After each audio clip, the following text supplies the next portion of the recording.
Good evening. It is Wednesday, May 10, 2017. Welcome to the Government News Brief. In the news this evening, Guyana courts Brazilian investors, the government to retain consultant on finding pre-trial alternatives, and Philippi to improve healthcare delivery with a donation of a boat. Stay tuned for these and other stories. Thank you for staying with us. I'm Paul McAdam. Here are the details. Minister of Business Dominic Gaskin is part of a 12-member team currently in Brazil on a trade and investment exploratory mission. The team, which comprises officials from the Ghana Office for Investment, GoInvest, the Ghana Lands and Surveys Commission, GLNSC, and the Ministry of Agriculture, will participate in several rounds of discussions with Brazilian investors in Boavista between May 8 to the 10th. These meetings will discuss potential land options, how Brazilian businesses could access land locally for large-scale agricultural operations, incentives and procedures for the agricultural sector, general information on that sector, and technical requirements for undertaking specific agricultural activities in Guyana. The government is seeking to tackle the overcrowding in prisons. Find out how in this Delicia Haynes report. Overcrowding of prisons is one of the major challenges faced by the Guyana Prison Service. The number of prisoners on remand has accounted for most of the overcrowding. This will be addressed under Component 3 of the Citizen Security Strengthening Program, CSSP, which deals with rehabilitation and social reintegration services. Project manager of the CSSP, Clement Henry, says that the government will be hiring a consultant to find alternatives for pretrial detention. A consultant has been identified, and we're doing contract negotiation with that person. We've been able to arrive at some. As a matter of fact, based on our initial assessment, we'll be getting some saving coming out of the final negotiation with the consultant, and we have sent that contract to MPTAB for award. So this consultancy is expected to start in as early as the next 2 weeks. Henry adds that the aim is to work towards designing additional policies and strategies that will contribute to reducing the overcrowded prisons. Despite the levels, some people have said it's up to 30–40%, but either of those two numbers are too high. And what we're looking at is a consultancy to look at alternatives to pretrial detention.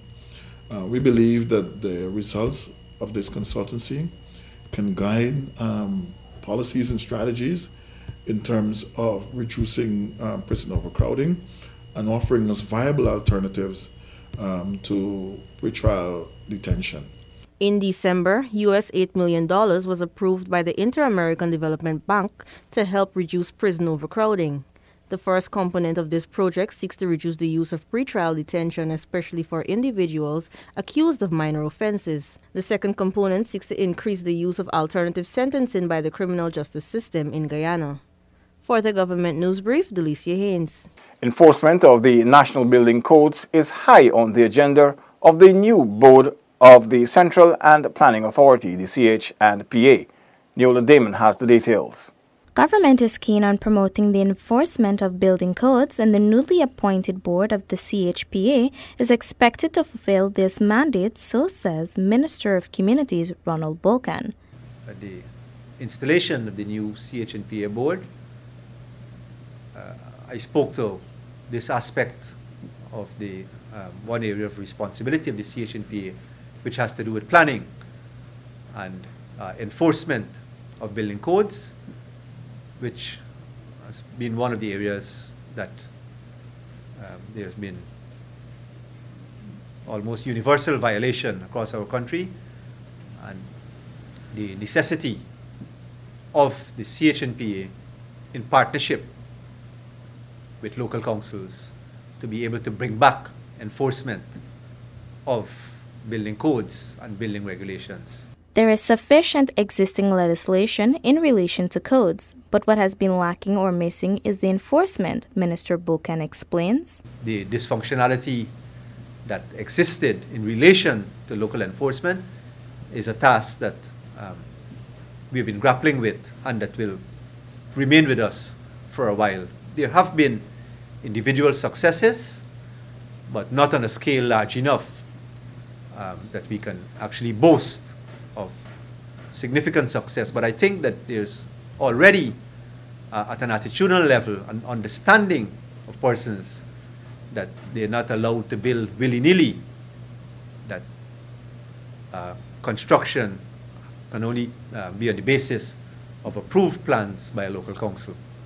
So we have been, to some extent, been able to arrest this problem of unregulated construction, but there are a lot of violations out there that citizens are crying out for redress, and it is this firefighting exercise that is being grappled with. Persons are being urged to follow the building code regulations. Government is doing its part to ensure that the houses and structures in its new housing schemes are constructed to stipulated building codes standards. The national building codes are geared to maintain, enhance, and improve the safety and health of persons using the buildings, including adequate provision for persons with disabilities. Neil Damon for Government News Brief. Community Development Officers, CDOs, are being urged to be more vigilant as the Ministry of Indigenous Peoples Affairs hosts a workshop to build their capacity. Sanika Thorne tells us more.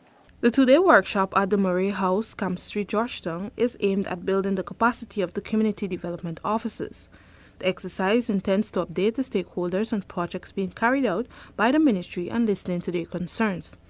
The CDOs were urged to be more vigilant by the Minister of Indigenous Peoples Affairs, Sidney Allicock, who notes that they have a critical role to play in ensuring basic services are provided to the indigenous peoples. Be creative. You just can't say, well, you know, I don't have my ATV puncture or my motorbike is no longer good, and you sit down and wait, if it's 2-3 years, waiting for that part. You're not being paid to be sitting down. You're being paid to meet out. You have people right around. Develop plans, come up with your plans. At that time where you're sitting down there, come up with your plans. So by the time the tires or what come, you would be having a document to share with us. Look for new opportunities. Look for projects. Look for solutions. Minister within the Ministry of Indigenous Peoples Affairs, Valerie Greelow, says that the CDOs are servants of the people and they must be equipped to answer any query a resident may have. CDOs, as PS said, are employees of the Ministry of Indigenous Peoples Affairs and employees of the state, of course. Now, I had one experience. He did mention that sometimes you have to get yourself au fait with the projects, and maybe this is why I had to go through an experience where we have a project going on, and of course the villagers, the residents, sometimes they want to know more about this project. As minister, as staff of the ministry, we have to answer those questions, and to make sure that the project succeed, you as CDOs on the ground have to give that encouragement. You have to be answerable to the people there. Meanwhile, Permanent Secretary Alfred King reminds the CDO of the government's emphasis on developing a strong and vibrant public service. He says the CDO must be a part of this change. If we are operating within the change that we're talking about, the changing public service, and we don't know who we are and what we should be doing, of course, we'll be going around like headless chickens or so, and we just don't want that to happen. So we thought that we should bridge the gap. We should bring in the CDO. Topics to be covered includes transparency and accountability. The ministry will also be advertising for more CDOs to ensure there is adequate number of persons to serve all the regions. For the Government News Brief, Sanika Thorne reporting. Healthcare services in Philippi and the surrounding Region 7 communities will be boosted through a donation from the Princess Ramada Hotel Group. More from Delon Sanko. Minister of Social Cohesion George Norton today received a 150 horsepower Yamaha outboard engine from the Ramada Georgetown Princess Hotel. Dr. Norton thanked the hotel's management for the donation and said that it will help with the everyday healthcare work for Philippi. On behalf of the government of Guyana, and particularly on behalf of the Ministry of Social Cohesion, we are happy to be able to carry out the vision of our ministry. We know that Guyana has its strength in the diversity of our society, particularly from the point of view of our geographical allocation, our economic status, our ethnic differences, and our cultural differences. The acquisition of an outboard motor, which will help in the delivery of healthcare, particularly in the area of immunization, because there's so much satellite villages around Philippi, along the Kukui River, that can only become accessible by river. General Manager of Princess Casino Mustafa Kanmaz said that they have been playing their role in fulfilling their social responsibility to the country and the people of Guyana, and that they will continue to support the ministry. We are committed to investment, but also to contribute to social responsibilities in the countries that we invest and integrate with its people, as this donation of a small outboard engine is going to transport healthcare workers for the indigenous community living in that region, especially the children.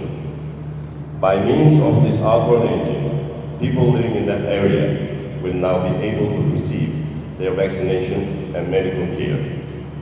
With no access to transport, it was difficult or impossible to have basic healthcare and medical attention. We are pleased to assist the Ministry of Social Cohesion and will continue to support on their ongoing projects. Father George, who received the engine on behalf of Philippi, lauded the hotel for the timely donation. On behalf of the people of Philippi, as a healthcare provider from this village, I wish to thank the Princess Hotel for this kind donation of a 15 horsepower outboard motor, which will be used to transport health workers around Philippi and neighboring villages. This will aid in the more effective implementation of the vaccination program in particular. The people of Philippi are grateful for this kind gesture and express to the management and staff of Princess Hotel. Thank you.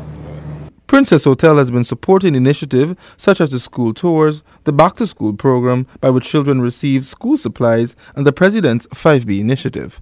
Delon Sanko for the Government News Brief.